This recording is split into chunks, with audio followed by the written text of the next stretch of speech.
$164 billion से है।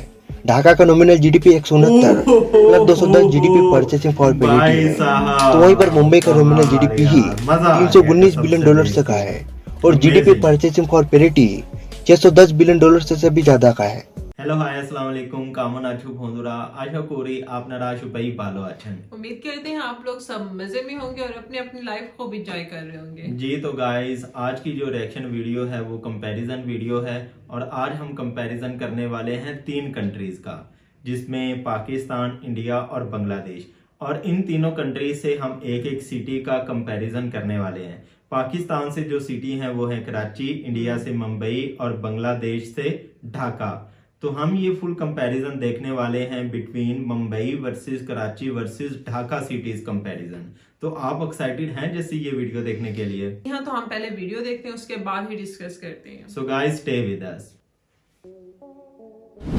दोस्तों आज हम बात करेंगे साउथ एशिया के 3 सबसे बड़े और सबसे विकसित शहरों के बारे में। दोस्तों वैसे तो दक्षिण एशिया में भारत, पाकिस्तान, नेपाल और श्रीलंका समेत कुल 8 देश आते हैं, लेकिन इन 8 देशों में भारत, पाकिस्तान और बांग्लादेश को सबसे ज्यादा महत्वपूर्ण और सबसे बड़े देशों के रूप में जाना जाता है। खैर आज हम देश की नहीं बल्कि इनकी सिटीज के बारे में बात करेंगे, कंपैरिजन करेंगे और देखेंगे कि कौन सा शहर सबसे बेहतर है, जिसमें पाकिस्तान का कराची, बांग्लादेश का ढाका और भारत का मुंबई सिटी शामिल है।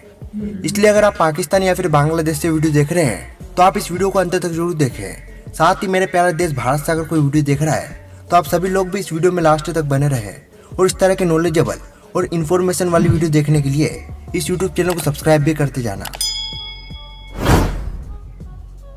शुरुआत करेंगे कराची से। दोस्तों कराची पाकिस्तान के सिंध प्रांत में वेस्टर्न साइड में समुद्र के किनारे बसा हुआ है और इसीलिए पाकिस्तान का 95% फॉरेन ट्रेड भी इसी शहर से होता है। साथ ही पूरे पाकिस्तान की अधिकतर नेशनल और इंटरनेशनल कंपनियां भी इसी शहर में मौजूद है। इसके अलावा दोस्तों कराची के पास मुस्लिम वर्ल्ड का सबसे बड़ा शहर होने का खिताब भी है। कराची पाकिस्तान के लिए कितना इम्पोर्टेंट है इसका अंदाजा आप इसी बात से लगा लीजिए कि अगर कराची को पाकिस्तान से अलग कर दिया जाए तो इसी के साथ पाकिस्तान की अर्थव्यवस्था में 20% घट जाएगी। वही भारत का मुंबई शहर आज किसी भी पहचान का मोहताज नहीं, न सिर्फ भारत में बल्कि पूरी दुनिया में, जिसका मेन रीजन है कि बॉलीवुड फिल्म इंडस्ट्री जो पूरी दुनिया की सभी फिल्मी इंडस्ट्रियों से ज्यादा फिल्में प्रोड्यूस करती है। इसके अलावा मुंबई पूरे देश में अकेला 30% से ज्यादा टैक्स कलेक्ट करता है और करे भी क्यों ना, जहाँ पर भारत की अधिकतर नेशनल और इंटरनेशनल कंपनियां सभी मिलियनियर्स और बिलियनर्स आदि अपने पैर जमाए बैठे हैं। यहाँ पर आना और काम करना हर भारतीय युवक की ख्वाहिश होती है, इसीलिए तो प्रतिदिन करीब 5 लाख लोग मुंबई आते हैं। और तीसरा शहर बांग्लादेश का ढाका। ढाका शहर बांग्लादेश की राजधानी है। बूढ़ी गंगा नदी के किनारे पर बसा यह देश का सबसे बड़ा शहर है, जो पूरे बांग्लादेश का सबसे बड़ा औद्योगिक और प्रशासनिक केंद्र भी है। ढाका की अर्थव्यवस्था बांग्लादेश के सकल घरेलू उत्पाद में 40% से भी ज्यादा का योगदान करती है। एरिया यानी कि इन शहरों के क्षेत्रफल को देखा जाए तो तीनों शहरों का क्षेत्रफल कुछ इस तरीके का है। जब भारत की मुंबई का टोटल एरिया 603 किलोमीटर स्क्वायर है तो वही पाकिस्तान का कराची एरिया वाइज मुंबई से काफी ज्यादा बड़ा है, जिसका टोटल एरिया 3780 किलोमीटर स्क्वायर है और बांग्लादेश के ढाका का एरिया 2161 किलोमीटर स्क्वायर है। ह्यूमन डेवलपमेंट इंडेक्स मानव विकास सूचकांक यानी कि शॉर्ट में कहे तो HDI, जो किसी भी राज्य या फिर शहर की कंडीशन महज कुछ अंकों में बता सकता है। और इसी HDI के अनुसार मुंबई सिटी का HDI नंबर 0.846 है, वही कराची सिटी का 0.768 और ढाका का HDI नंबर 0.711 है।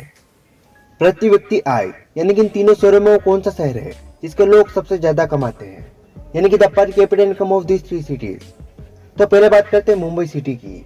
इसका प्रति व्यक्ति आय इस समय पर $15,043 से है, जिसके सामने कराची सिटी का पर कैपिटा इनकम $5,059 है और ढाका का पर कैपिटा इनकम $7,544 है। यानी कि दोस्तों प्रति व्यक्ति आय में मुंबई के सामने ढाका और कराची कहीं पर नहीं ठहरते हैं।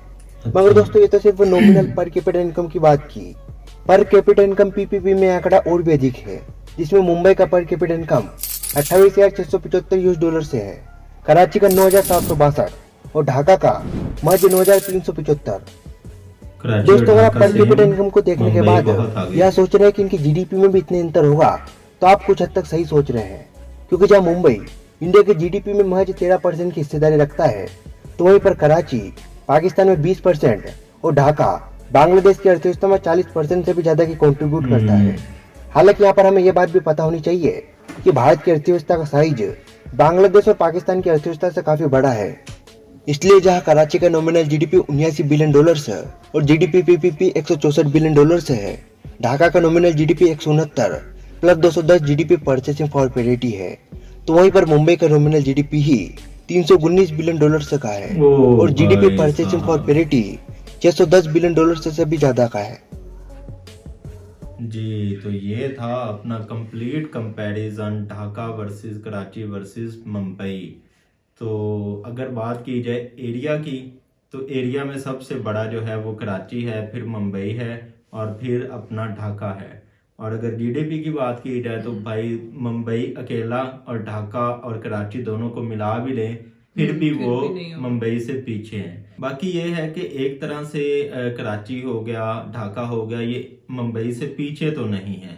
मतलब हाँ पीछे हैं सही, लेकिन ये नहीं है कि पीछे ही रह जाएंगे। मतलब कि अपनी तरफ से प्रोग्रेस कर रहे हैं, डेवलपमेंट्स हो रही है। जीडीपी में अगर पीछे है तो आने वाले वक्त में हो सकता है इसको compete भी कर जाए। कराची हो गया, अपना ढाका हो गया, तो ये एक तरह से मुंबई शहर के पीछे पीछे ही चल रहे हैं और मुंबई आगे चल रहा है। और इसमें मेरे हिसाब से प्लस पॉइंट भला किसको जाता है? ढाका सिटी को जाता है, क्योंकि एक टाइम में जब पार्टीशन हुई थी 1971 में, तो उस टाइम तो जो ढाका सिटी है उसका नामो निशान ही नहीं था।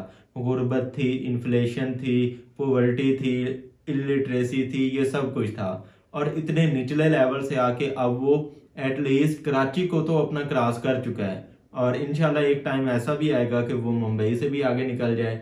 हमारा जो कराची एक टाइम पे 90s दौर में इतना वो डेवलप्ड होता था, इतना खुशहाल होता था, जो दुबई हो गया और इन इलाकों से लोग अपना कराची में लेबर के लिए आते थे। और अब कराची का इतना बुरा हाल हो चुका है कि कराची से लोग अपना दुबई या ऐसे मुल्कों की तरफ जाके वहां पे मेहनत मजदूरी करके अपने पैसे कमा रहे हैं।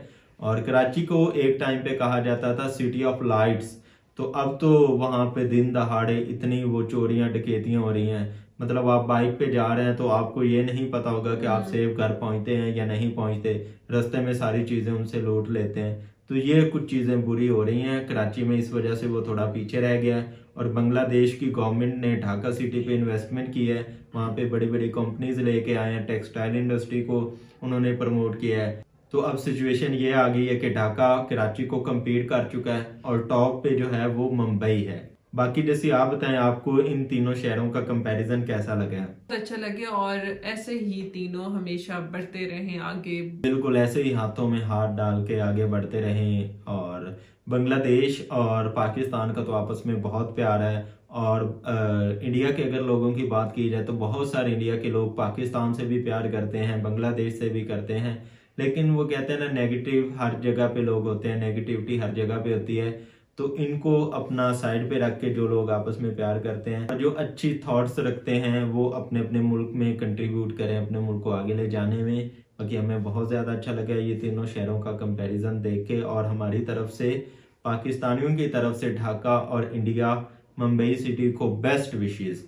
और साथ में अगर आज की ये रिएक्शन वीडियो आप लोगों को अच्छी लगे तो इस वीडियो को लाइक कर दें और चैनल को सब्सक्राइब कर दें। हम मिलेंगे आप लोगों से एक नई मजेदार सी रिएक्शन वीडियो के साथ। तब तक के लिए अल्लाह हाफिज।